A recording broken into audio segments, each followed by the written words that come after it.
Hello, and welcome to this brief video on how to use references with the IEEE documentation format.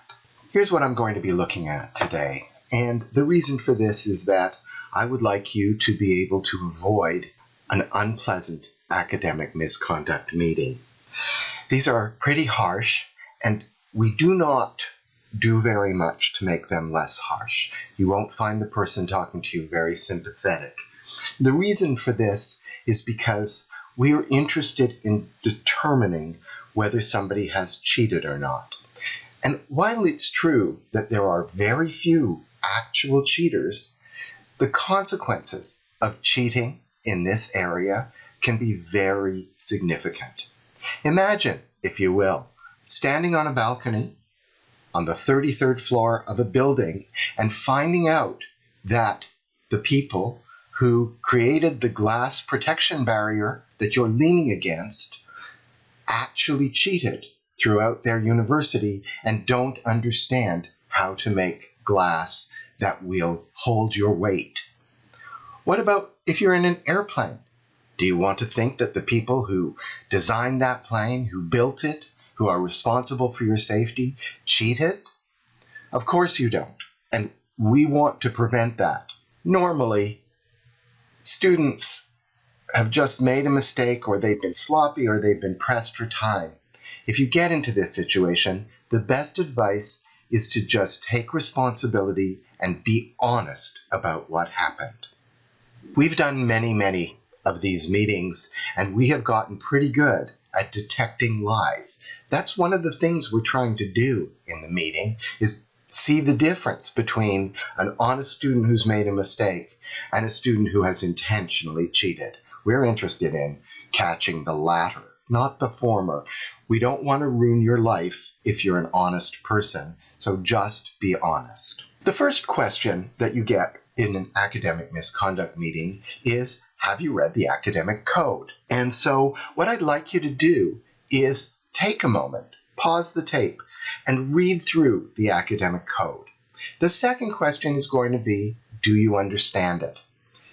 I'm going to take you through some of the important parts of this in order to make sure that you do understand it in case anything happens. I want to bring your attention to these words at the bottom of the paragraph. A person ought reasonably to have known. Bear in mind that after my warning and lecture and the work that you'll do in APS 100 around the academic code, it will be assumed in any meeting that you are reasonably ought to have known about the academic code and the consequences for violating it.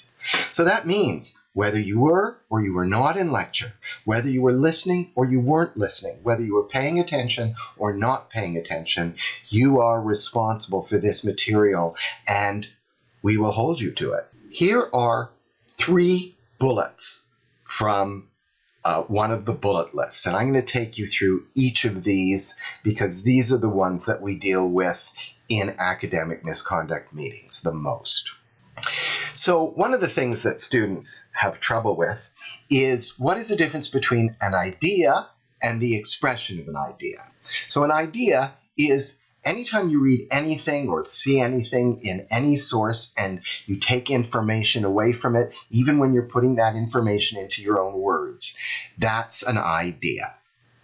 And you can have taken it from something you read or a graph or a photograph, anything at all.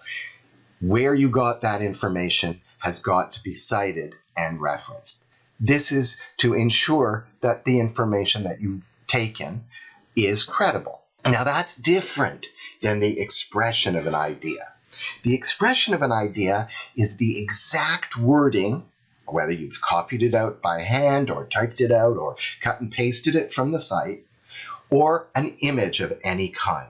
And you are responsible for differentiating between an idea and the expression of an idea, and you are required to cite both of them. Here's how you show that you are using word for word what was in the source. You put quotation marks around it. That's all you have to do. You cite it the same way you cite an idea, but you must put quotation marks around it. If you cite it and there are no quotation marks, it is an academic misconduct. You'll still be susceptible to losing all your marks for that assignment, or if it's a second or third offense, something even worse. So if you are taking something word for word, even if you intend to go back later and put it in your own words, in the meantime, put quotation marks around it. Same thing goes for an image. Now here I've used a whole image, and you can see in the figure title, I have cited it, and then in the reference list, the citation is there. But often people create images by taking a bunch of images from elsewhere and putting them all together. Each of those images has to be cited. So if I had done that, I would have had to write something like figure 7, images taken from 3, 6, 9, 14, whatever the sources were. This is a tricky rule because what it's really saying is that you must seek permission if you want to reuse academic work. So where this comes up for us is between APS 111 and APS 112. If a student has written something in APS 111 that's really relevant for their design reports in 112, are they allowed to reuse it? Well, they are allowed to reuse it only with the permission of their TA. And I would advise you, if you want to do this, not only to seek the permission of your TA, but actually to do it in writing.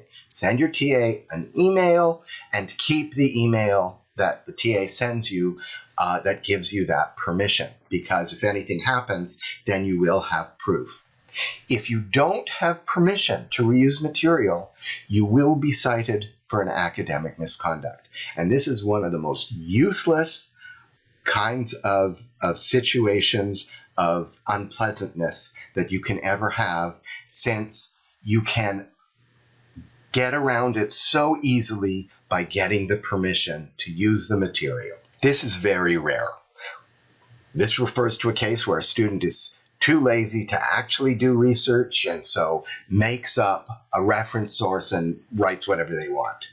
That's obviously not allowed. The way that we catch this kind of thing is we look at the reference sources, and if one doesn't look particularly credible, we'll try to find it and see. Also, in Turnitin, what you get is a similarity report, and you can see the similarity reports for your own documents. It's a similarity report, not a plagiarism report. We're not looking for zero similarity. We're looking for some similarity, especially in the reference list. So if there's a reference that doesn't show up as similar in the reference list, we're going to investigate and find out if it really exists. When you're checking your references of your document, if a team member has put in a reference and you can't find it, ask your team member if you can see the actual reference. That way you can be sure that it actually exists, and if it hasn't, get rid of it. Here's information about how to cite references using the IEEE documentation style. IEEE is the Institute of Electric and Electronic Engineers, and it's a very large organization that covers many, many, many engineering disciplines. Their citation style is used by different disciplines of engineering, including electric and electronic and computer, but also some mechanical and other places. That's why we use this system as opposed to any other. When you are required to use a documentation style, you must use that documentation style and you must use it correctly. In this one, it has some key features, and I'm going to go through some of those. This guide is available through Quercus, and you should just download it onto your computer so that you have it available, since you can't really memorize these things, and you might as well have it open. There are so many different ways to reference particular kinds of documents. First thing, there are two parts of references.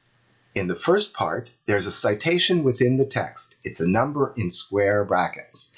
In the IEEE system, the numbers square brackets appear in sequence. That is, the first reference is always number 1, the second is 2, the third is 3. Once you have a number for a reference, when it reappears, it has its original number. So in the first appearance, it goes 1, 2, 3, 4, 5. But if we then go back to 2, it'll go 1, 2, 3, 4, 5, 2. And so one of the tricky things about IEEE referencing is that if you move information around, you may be changing the sequence of first appearance, and you may have to renumber. There are programs which will help you do this.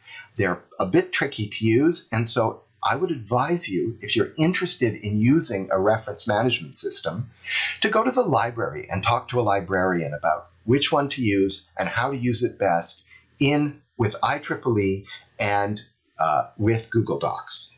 Every different type of source has a different kind of reference in IEEE, and I'm not going to show you all of them in this video, but you can see many in the data port guide. If you don't find one that suits what you're doing, put a question into Piazza, and I'll try to come up with a solution for you, because you are supposed to use these quite strictly the way that they are given in the IEEE guide. So here are a few to look at. Ebooks, article in an online encyclopedia, these would be fairly frequent. Notice that in the reference list, the number is flush on the left-hand side, and that the reference itself has an internal indentation that is the same for each of its lines. We call this a hanging indent. You can see here what a newspaper article would look like, what an internet site would look like, and all the information that you're supposed to put in those cases.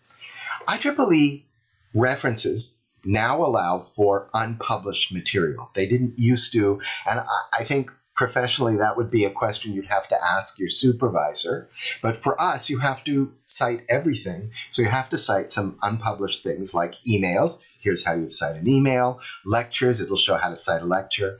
And I will put into Quercus how to cite the client statement. So in summary, you are expected to know and understand the academic code. It will be assumed, after you've dealt with this in class, that you do.